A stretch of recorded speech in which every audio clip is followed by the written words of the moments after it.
Good morning, and this is Morning Reel, a 3 to 4 2 minute or so podcast of films that I review, hosted by yours truly, Ray Salazar. And welcome to February of 2024. Woo, we made it. Happy Black History Month.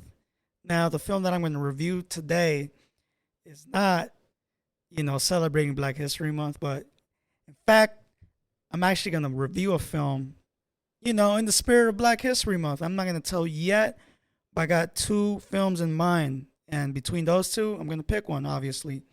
Today, though, however, I want to briefly talk about this film called A Ghost Story. You mean that it's February, the month of love, Valentine's Day themed month. Everything is red, everything is cute. Then again, everything is toxic, right? There's toxic love. Now, this film's not really about toxic love, but this film is about ghosts in the most like literal form. Where, look, man, you look at this film and you might be turned off by it, just seeing a human being under a blanket with two giant circles cut off at the eye level, which mimics a ghost, right? It's the literal way we describe a ghost in the most like basic form, right? And we see that, and we see that for the next hour and 30 or so. But you can't help but just be drawn to the beauty of seeing a human being, basically pretending to be a ghost without speaking, without any kind of like visual communication. Is more supernatural, right? Because it's a ghost, right? And no one can see this ghost, obviously, except certain few, right? And that's what's crazy about this film, because what we're looking at is ridiculous, but I like the concept of it, where like, you know, there are people out there who can really sense beings that are just not in this physical world. It's in a realm in itself, either living in this world, or we're living in that realm, or vice versa. I don't know, but it likes to pick on that type of thing where, yeah, they are amongst us. They are. I'm not gonna say how, but they are, right. They just are, and some people can feel it. Some people can even kind of see it. They sense it in some weird way. You know, and there's nothing that really goes on in this film. It's basically just time, right? The how how lonesome it can be, not only knowing that you're a ghost, right? But you gotta witness life in front of you. You have no life. You're like in this void, right? And sometimes we don't choose to be in the void. Sometimes we're just set there because we don't understand where we are, who we've become, right?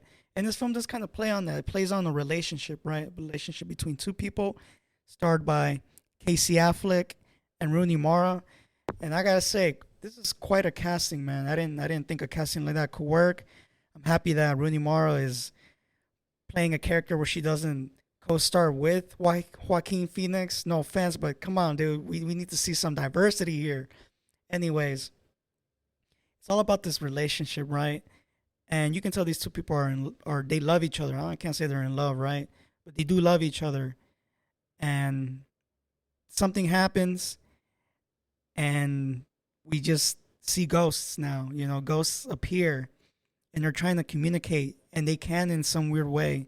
But this ghost has to witness life. He has to witness love die, literally.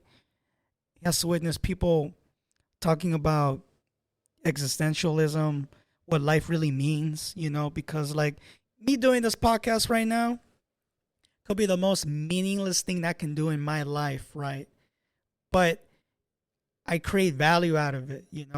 I like doing it. There's other people who like to listen to this, and they like me doing it the way I do it. Go figure, right? But obviously, I'm doing it because honestly, it makes me happy. It makes me happy talking about movies. And this movie, man, it just deals with that stuff. And I like how quiet this film is, right? Not a lot goes on. We just witness people live life. And it's fake, right? Like what we see is fake. But this film does a really good job depicting life from three different kinds of groups of life, right? Like we see a party go down, got all these people who are hooking up. Some are single, some are not. We don't know, right? We're just witnessing something happen. And then we see uh, a small family, a mother with two children, a boy and a girl. They move into this, you know, this old home, right? But they make it a home. You can see the love, you can see the connection, the unity, and obviously the person who ended up becoming a ghost doesn't have that no more. And quite fact, that ghost is longing for it, you know, and there's gotta be something that keeps the story going, right? Especially when we just witness life happening, right? And these are short, right? I like how short this is. Very French in a way, right? Because there's small stories in a sense, you know? And then we witness time just passing by very fast, and then we just witness time behind us. We're like in the 18th or 17th century in America, right? Wherever this home is at, this is what home was then, right? And it sucks. It sucks to see what happens because again, there's a family. We see a family now. We see a family with a man and a woman, and I think one or two children. I don't remember, and a horse, right? And these people are, you know, I would say hunter gatherers type of thing. And then something happens to them, and it's sad. Honestly, it is actually sad. It's probably one of the saddest things in the film. Like, I know the theme is about love, it's about unity and relationships and all that, but when you see this scene though, it's like that's as sucks that it is to see. That is life. That's happened before, you know. And I'm not gonna explain exactly what happens, but you got to see it though. This film is on Max.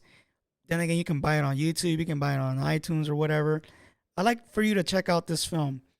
Now, cons, man, cons. I mean, there's got to be a way to figure out, you know, that these characters they have to notice something, right? Something has to change. Something has to like kind of put their regular world aside and deal with a situation, right? And I mean, I wouldn't know how to figure that one out, right? I kind of wish there was a better way to like put the the emotion to go into the second act, right? Because you got to have some change, a place where there's no turning back, right?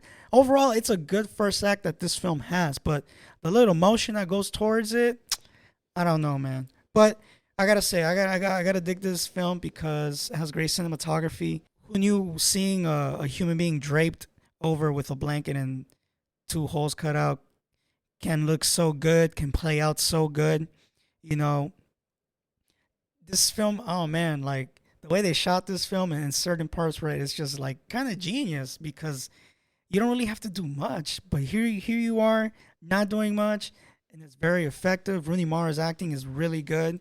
You know, we're witnessing a woman who lost somebody very important to their life, and we kind of get to witness how this person moves on. You know, whether we see that she's trying or not, we see it, and it kind of hurts because you would think that this person would, you know, would always have that person who passed away would be a part of their lives, right?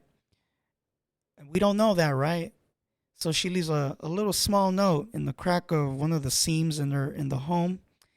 And that's the whole thing about the ghost. That's what the ghost wants. He wants to figure out what that note is, right?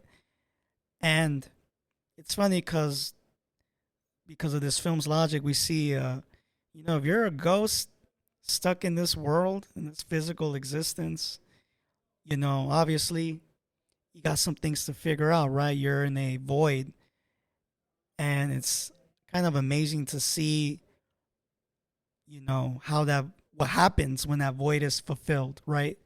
It's crazy, and it's kind of like how life is. Sometimes you're alive, well, you're alive, and then one day you're just gone, and that's it.